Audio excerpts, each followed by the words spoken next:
What's up, guys? I'm Travis, and you're watching our upgraded SCX6 Trail Honcho build series. Come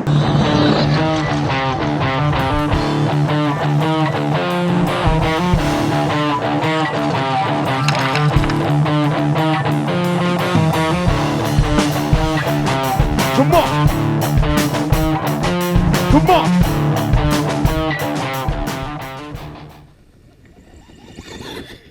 Well, guys, this is video number 2 in our upgraded build series on this truck. And I've got several parts I could throw in here that would play a vital role in achieving the performance we're looking to get out of this. But I just can't stand looking at the tires and wheels anymore. They're terrible. I mean, just sitting here, it looks like I got 4 flat tires. And then on top of that, Axial went ahead and vented the tires. Listen, I can't stand that sound. It makes it sound like it's such a cheap toy. And these tires and wheels are really hurting our performance, guys. They're not good for crawling. They're not good for trailing. They're not good for anything. And I can't blame all of it on the tire. The tire's actually really not that bad. You can get some decent traction out of these tires. But the foam inside is terrible. So what are we going to do? We're going to go ahead and throw some Super Swampers on here from Interco. We're going to wrap them around some Vision 398 Manix wheels from Shift RC, along with some 23mm wheel spacers. And then we're going to put some of the Crazy Crawler Xtreme Plus foams in here, guys. These are rated for up to 43 pounds, and they're waterproof.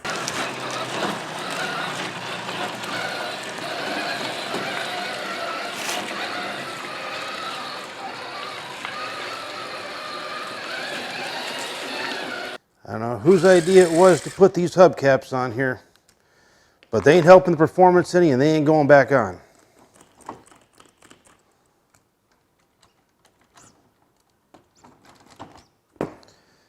There we go. So any tire you get from Proline, whether it be the Super Swamper, the Hyrex, whatever, they're all going to come supplied with this white stock foam, and it's really not that bad.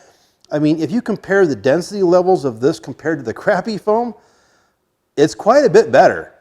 And especially on the side, oh yeah, the side night and day, it's way better. So I believe if you were running a light duty truck, this would probably be really good for you. Being that we're pushing the limit of about 40 pounds on this after we get done, I think the Crazy Crawler foam is the only way to go inside the Super Swampers for what we're trying to do. Now guys, this is a closed cell foam that's waterproof.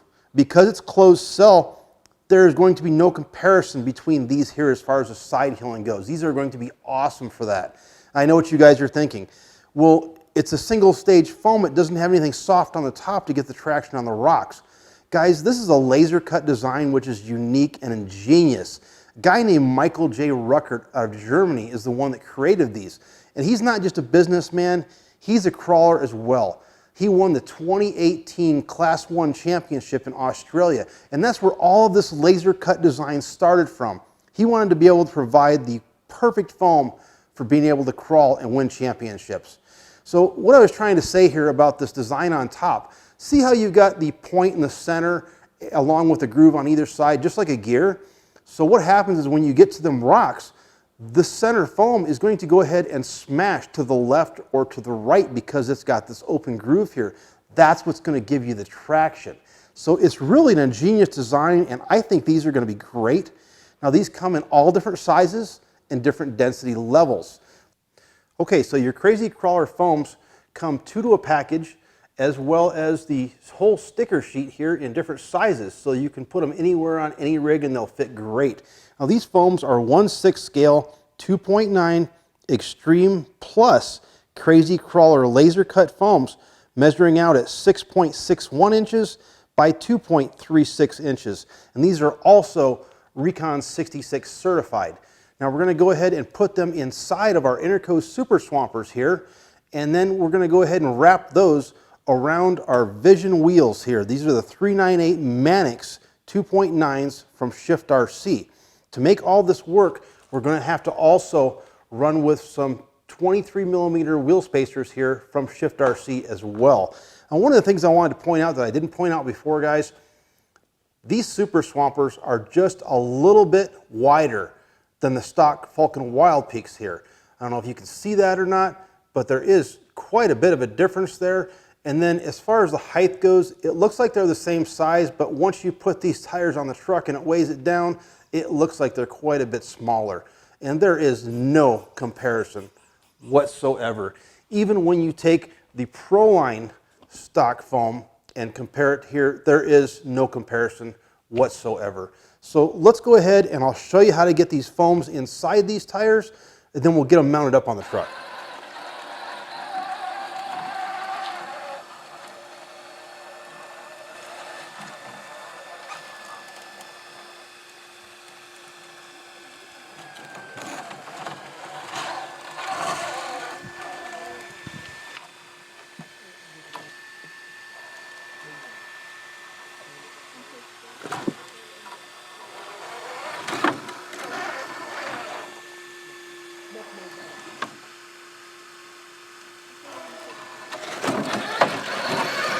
We'll go ahead and start here by removing the stock foam from our Super Swampers.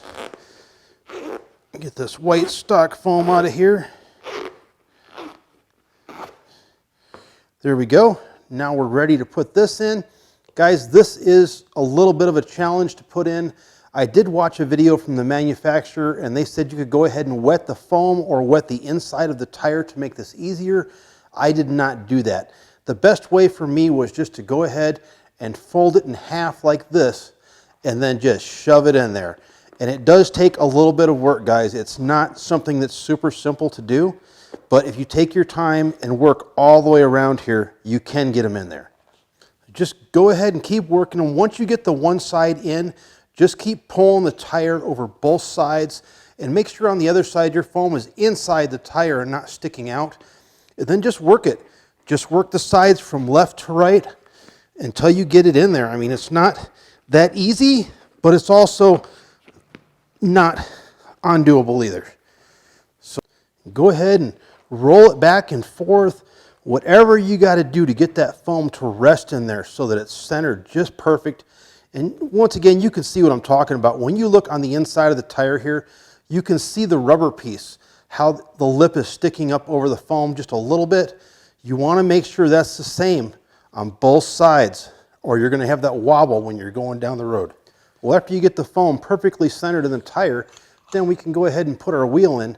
Now, your wheel comes as a 3-piece unit that's screwed together, so you're going to have to go ahead and take it apart to get the center piece out. All right, get that loose there. Now you're going to take the center piece right here and just go ahead and put this right inside your tire like this. You're going to start by putting the wheel in to one of the sides and then go ahead and pull the rubber up and around it so that now it's starting to work its way in. Go ahead and center this up on your foam so that it looks like it's lined up and square to the foam, and just keep pushing it in and just keep pulling on the side, and eventually you'll get it in there where you want it.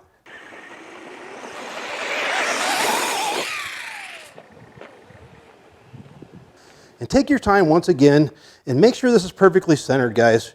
Roll it around, do whatever you got to do so that you feel it's perfect in there.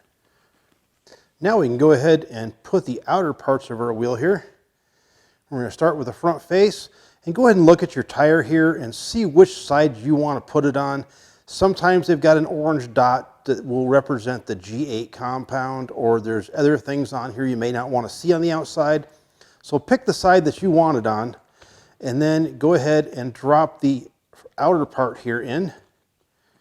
And when you do this, you're going to once again pull on your rubber like this. You want this seated down right inside that little lip right there, all the way down. And as you do this, you can feel this dropping into the center wheel. What I like to do is I've got an eraser here that works really good. It's non-abrasive and it won't scratch your wheel. I put this right in the center of the wheel and flip it upside down. Now that's going to keep our wheel from going back down when I'm pushing on it. It's going to hold it in place, so to speak. Then we're going to take and do the same thing with the other side. Put this outer part in here. When you do this, go ahead and line up your screw holes here with the other holes best you can. You can move it a little bit once it's in there, but not a whole bunch. I'd recommend lining it up first. Then go ahead and do the same exact thing. We're going to pull our rubber out all the way around, so that this part of this wheel goes down inside the rubber. It's got a little lip there. You'll see when you get it in, it'll be perfectly flush with the rubber all the way around. And once again, you can feel it sliding into the center of the wheel, so you know you're centered. Okay, that's looking pretty good.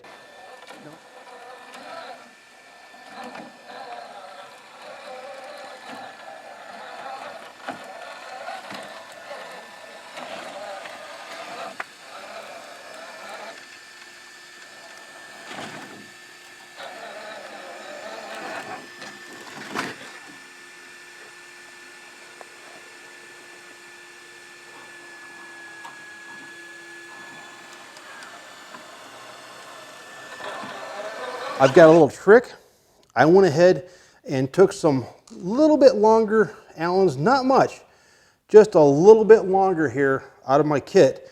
So I'm going to go ahead and start it with these longer ones, and I'm going to put one on this side and one on this side and just get a couple threads on them so that they feel like they're pretty good in there. Do not use any power driver whatsoever to do this. Do it by hand. Push down pretty hard and go ahead and get one side started. As soon as you get that side started, you can go ahead and go to just the exact opposite side and get that side started. Now that you got it started and there's a couple threads on both sides, go ahead and put these in the remaining holes. Once we get those in there, we'll take the two black screws back out and replace them with the other two. Now, as you're doing this and tightening them down, you'll see a gap in between the two halves. I won't be able to show it to you here on camera, but there will be a gap between the two halves as they're going together. You want to keep that gap even all the way around. So I just go ahead and go in a star pattern, and I'll start on this side and give it a crank or two, and then I'll go to this side and give it a crank or two. And just like you do on a normal tire on a real car, same thing. Just keep your star pattern going here all the way around, and just give it a crank or two at a time, and watch that gap. That's very important, guys. You want to make sure that gap is even all the way around as this goes back down.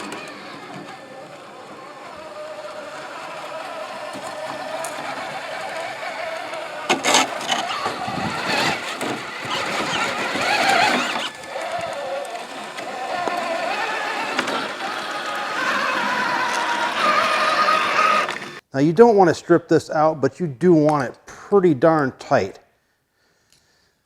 Okay, well, that's it. Next, we're going to go ahead and remove this wheel spacer right here.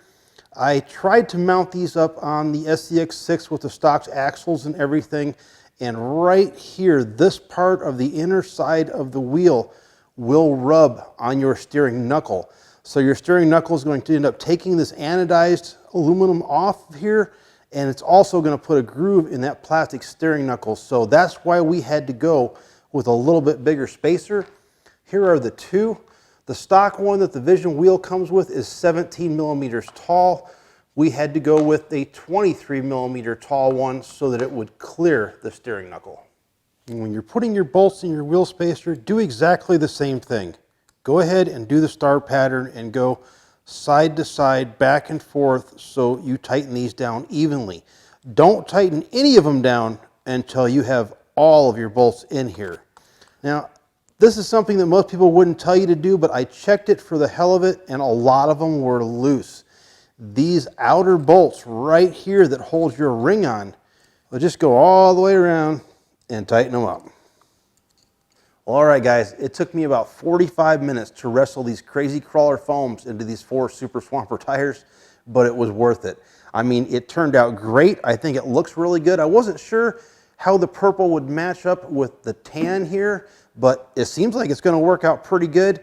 And I mean, eventually this truck will have the team paint job with all the gray and the white upgraded RC logos, so I bet the purple will match that gray really good. As far as the performance of this goes, I haven't taken it out there and run it yet. I guess that's the only way to really find out, but I am 99.9% sure this is going to get better traction and better side hilling than the stock tires we had on there before.